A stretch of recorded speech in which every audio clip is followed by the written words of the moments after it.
चलिए आगे बढ़ते और बात कर लेते हैं चार धाम यात्रा की। देहरादून से आपको बड़ी खबर बता रहे हैं, जहां चार धाम यात्रा को लेकर श्रद्धालुओं में उत्साह देखने को मिल रहा है।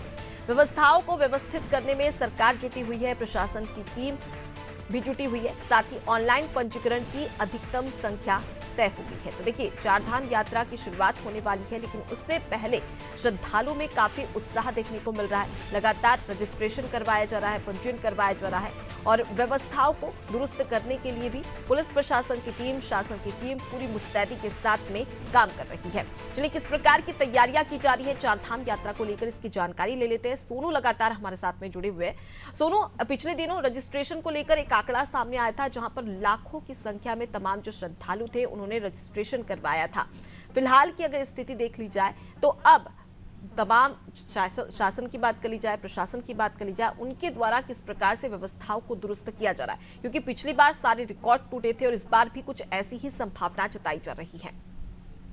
देखिए, हाल ही में ऑनलाइन और ऑफलाइन रजिस्ट्रेशन की जो व्यवस्था है उसको श्रद्धालुओं के लिए ओपन किया गया था और कम से ही समय में, अभी तक की अगर हम बात करें तो 16 लाख से ज्यादा श्रद्धालु जो है वो अपना ऑनलाइन पंजीकरण करा चुके हैं। और ऐसे में आप समझ सकते हैं कि जो श्रद्धालु हैं उनके मनोभाव को समझा जा सकता है, उनके श्रद्धा भाव को समझा जा सकता है कि बड़ी संख्या में, बड़ी तादाद में जिस तरह से श्रद्धालु पंजीकरण करा रहे हैं।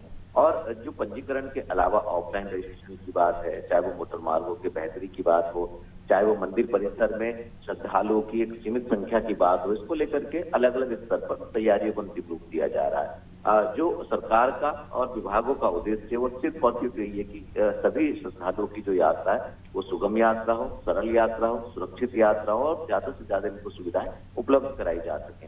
इसी पर फोकस किया जा रहा है और इसी के तहत अब ये भी व्यवस्था की जा रही है कि श्रद्धालुओं की सहूलियत के लिहाज से जो पंजीकरण व्यवस्थित की व्यवस्था है, इस व्यवस्था को एक सीमित कर दिया जाए। यानी जो मंदिर परिसर में एक समय में कितने श्रद्धालु पहुंच सकते हैं, उसी के अनुरूप जो है इस व्यवस्था को बेहतर किया जाए। यानी जो चार धाम की धारण क्षमता है उसके तहत जो श्रद्धालुओं की भीड़ है उसको कैसे नियंत्रित किया जा सकता है। तो ऑफलाइन हो, ऑनलाइन हो या फिर वो हेली सेवाओं की बुकिंग हो, जिस तरह से श्रद्धालुओं में उत्साह दिखाई दे रहा है उसी को ध्यान में रखते हुए, हालांकि कुछ जो स्थानीय स्तर के जो तीर्थ पुरोहित हैं वो स्थानीय लोगों के पंजीकरण में छूट की बात कर रहे हैं और खास तौर पर ये जो सीमा तय की जा रही है श्रद्धालुओं के लिए, इसको भी कहीं ना कहीं वो स्वीकार नहीं कर पा रहे हैं। अगर हम धामों की बात करें तो जो पंजीकरण की स्थिति है और जो धारण क्षमता है, अगर हम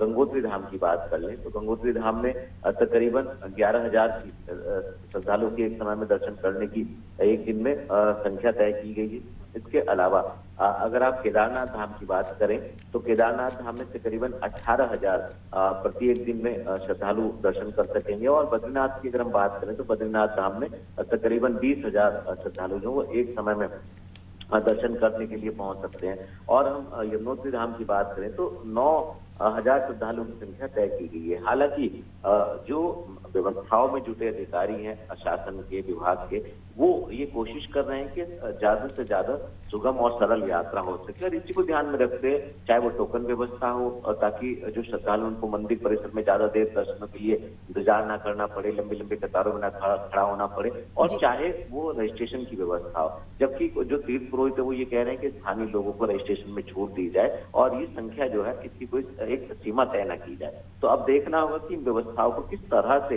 तय समय सीमा में जो प्रशासनिक तंत्र है वो पूरी तरह से अंतिम रूप दे पाएगा। जी बिल्कुल, और ऐसे में नियम बनाने बेहद ज्यादा जरूरी हो जाते हैं, क्योंकि हमने देखा था पिछले साल भी कि किस प्रकार से श्रद्धालुओं की भीड़ देखने को मिल रही थी। और इस बार तो जब 15 अप्रैल से ही पंजीकरण शुरू हुआ तो 15 लाख से अधिक पंजीकरण हुए। इससे स्पष्ट तौर पर नजर आता है कि तमाम जो श्रद्धालु हैं वो अपने भगवान की लालसा, देखने की लालसा को लेकर कितने ज्यादा उत्साहित नजर आ रहे हैं। ऐसे में जरूरी भी हो जाता है कि जो भक्तों का उत्साह है वो तो कम नहीं होगा, लेकिन प्रशासन मुस्तैदी के साथ में नियम के हिसाब से काम करें ताकि किसी भी प्रकार की श्रद्धालुओं को कोई भी परेशानी का सामना ना करना पड़ सके।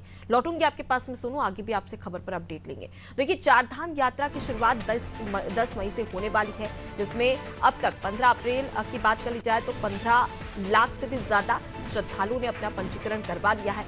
और चारधाम यात्रा को लेकर लगातार व्यवस्थाओं को लेकर प्रशासन और शासन मुस्तैदी से काम करता भी नजर आ रहा है। आपको बता दें कि केदारनाथ, गंगोत्री, यमुनोत्री धाम के कपाट 10 मई को खुलने वाले हैं। बद्रीनाथ धाम के कपाट 12 मई को खुलेंगे, तो वहीं 15 मई को हेमकुंड साहिब के कपाट खुलने वाले हैं। और इसी को लेकर अब पंजीकरण शुरू हो चुका है। लगातार लाखों की संख्या में तमाम जो श्रद्धालु हैं वो पंजीकरण करवा रहे हैं और इसको लेकर अब प्रशासन पूरी तरीके से अलर्ट है, क्योंकि यात्रा को सुगम बनाने के लिए, सफल बनाने के लिए प्रशासन पूरी तरीके से मुस्तैदी से काम कर रहा है।